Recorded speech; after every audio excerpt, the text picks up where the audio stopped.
You're listening to Miss Style, Strength, and Grace with Deidra Murphy. This is your one-stop shop for style, fashion, health, and fitness. Deidra's passion is to help empower women to reach their fullest potential, both inside and out. Deidra and her guests will be discussing how to develop your style, health, and lifestyle hacks to energize your day and inspire you to keep reaching higher levels of success. Deidra is a professional fashion stylist, health guru, and Mrs. Washington 2017. It's time to get open and honest with Deidra. Hello and welcome to Miss Style, Strength, and Grace. I hope you've been paying attention and listening to all the different podcasts because they've kind of led me to today's topic all about healthy fats and Healthy Fats 101. So I actually was interviewing a couple of health experts and gurus recently, and we started talking about healthy fats and briefly mentioned what they are, what they do. And I realized oh my goodness, I've never really delved into this topic of healthy fats and what they are, why you should incorporate them into your life and your pantry. So I really wanted to talk just about fats today. Yay, we're going to talk about fats. Let's first define what healthy fats are. So healthy fats are going to be your saturated fats that come from sources such as nuts, olives, avocados, coconuts, game animals or poultry fats, like even duck fat, wild caught fats from fish and seafood, to even fat from beef and other animals. But it also includes fats from dairy products like full fat yogurt, cheeses, etc.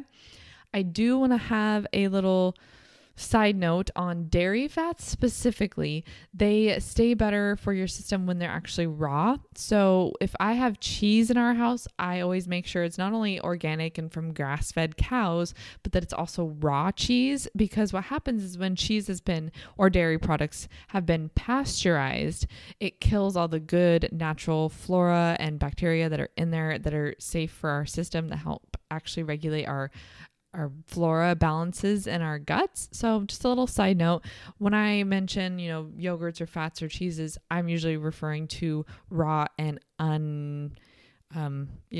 pasteurized dairy products. So little side note. Now, keep in mind with this whole episode, this doesn't just mean that we can indulge in all things fat and we just eat fat and no protein and no carbs and just bacon all the time. But I guess if you're eating just bacon, there would be protein in there at least. But it doesn't mean I'm just going to sit here and eat butter. I always think of Mean Girls when she's like, is butter a carb? Yes. It's not. It's a fat.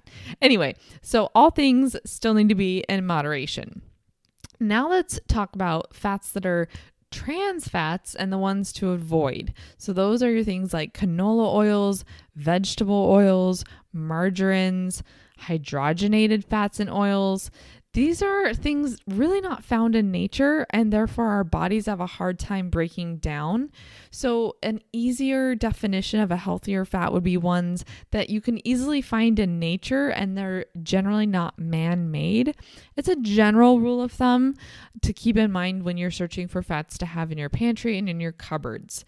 Also, a good source of fats are like MCT oils or medium chain triglycerides or even long chain triglycerides. It's basically a fancy way of saying a saturated fat. Okay, so keep that in mind as we go through the rest of today's topic. So there was, a lot of buzz a few years ago about, especially a lot of fast food restaurants, claiming that they got rid of all their trans fats. Like, look at us, we're not using trans fats in our French fries that we're deep frying them in, or, etc. And they made it sound like they were on this health kick.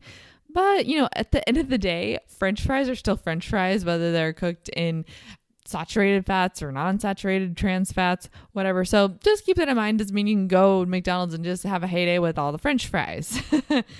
The biggest thing about trans fats and why you should avoid them is they actually turn rancid in your system. And that's what your body will hold onto as stored fat. So fat in general doesn't make you fat, but what your body cannot metabolize and use for energy later, that will turn into fat. Longer chain triglycerides, MCT oils, nuts, avocados, that's what your body can naturally break down and turn into usable energy.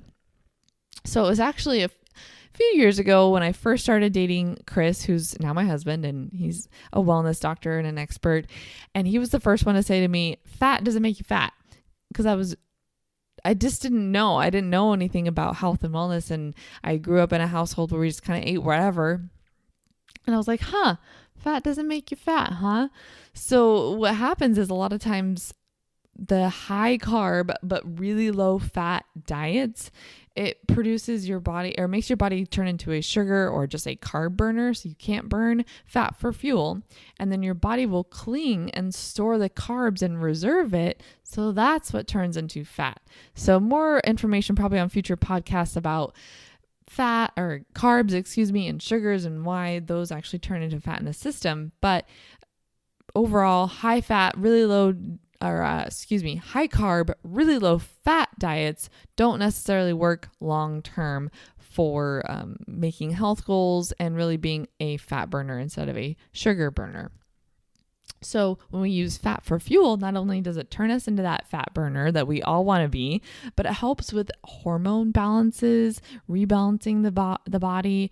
It helps with brain fog. So if you ever wake up and you're just like, what am I supposed to be doing today? I don't remember. Oh, did I remember to pick up the kids from the babysitter? Oh, that brain fog, it helps with that. It helps with overall function because our body needs fat. Fat lines the cell membranes. It helps with our hormone regulation and production.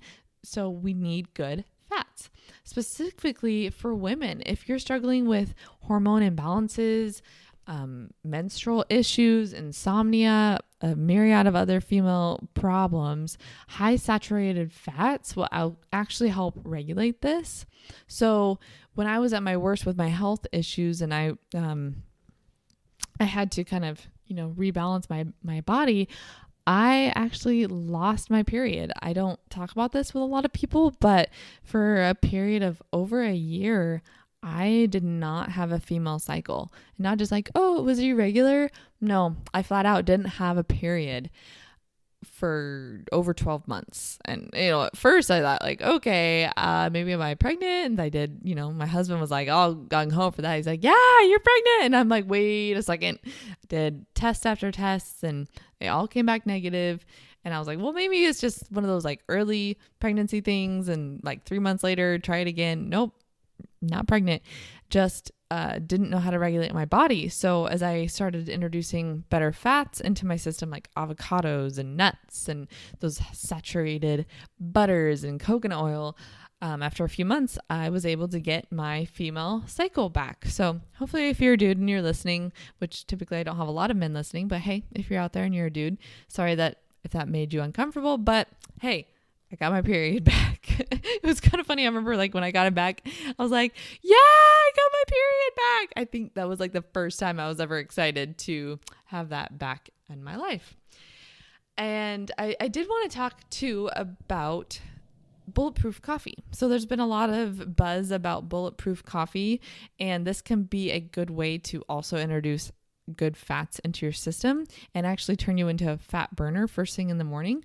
So you would use like regular coffee, and then you would mix in about a tablespoon of a saturated fat like butter, ghee, and that's spelled Ghee, ghee, or coconut oil, but no sugar. You're not adding sugar and other garbage in there, and you're blending it up usually to almost creates like a froth on the top of the coffee. And it helps with stimulating your brain function, turning into a fat burning mode. It tastes delicious. It tastes like you've added like, I don't know, International Delight coffee creamer into your coffee, but it's all just healthy fat and it's really creamy and yummy. But here's the biggest key for doing that. If you decide to go down that road, use it as your breakfast or like your first meal because it is a high caloric intake. So keep that in mind. If you do bulletproof coffee, maybe have that as your breakfast, and then your next meal would be like your lunch. So keep that in mind. Now, I did want to touch on cooking with fats. So this is where a lot of people get a big hang up or they make some mistakes. So remember we talked about an unhealthy fat as a trans fat? Well, A trans fat just means that it's rancid. Your body can't break it down and use it for usable energy, so then it becomes stored in the fat. Well, a lot of healthy fats can still turn rancid when they're cooked at a really high heat. So have you ever been sauteing something on the stove, maybe with olive oil, and it starts to smoke really easily? Like you turn your back for 1 second and all of a sudden your smoke alarm's going off and maybe you're causing a fire on the stovetop. Yeah, that's never happened to me, right? Yeah. Well, it could be because, it is because the olive oil has a really low smoke point and it turns rancid at about 160 degrees. And what that does is it denatures the fat. So once you've denatured that oil or that fat at that high cooking heat level, then you try to put that in your body. And again, your body cannot naturally metabolize it and break it down. And not only does that have deeper ramifications on our overall health, but it can also be stored as fat on the body. So olive oil specifically is about 160 degrees. So you would maybe want to use olive oils on a very, very low heat setting on the stovetop. But I prefer to just avoid it when I'm using any sort of heat for my food prep. And I either just use it at like a cool room temperature, or I use it in salad dressings, like drizzle on a little bit of my salad, or even drizzle on my veggies after I've already cooked them. Or I just make up my own salad dressing using olive oil and whatever vinegar I might have on hand. So I might have like apple cider vinegar or maybe like a balsamic vinegar on hand. And I usually do like equal parts of each, mix those together, add a little salt, a little pepper, a little garlic powder, and you can kind of go any different direction with it. Maybe if you add some dried basil or oregano, it kind of makes it into a Italian dressing. But I'll just make that up, put it in a glass bottle, and store it in my pantry. And then I have homemade salad dressing on hand all the time. So that's my little trick for olive oil, because it is such a yummy, healthy fat. Other oils that are healthy but have a low heat index would be like your flaxseed, hemp, poppy seed oils. Those require, really little heat to turn rancid. So I would stick to using those at a room temperature or a cool temperature. And then obviously like the canola oil, which we've already talked about, it's already kind of a rancid fat. You don't want to use that anyway, but it does have a very low heat setting, and even soybean oil. But there's good news. The fats and oils we do want to cook with are butter, coconut oil, grapeseed oil, ghee, which is, I believe, just a form of butter. I'm not quite sure about where it comes from. I know it's obviously a dairy product.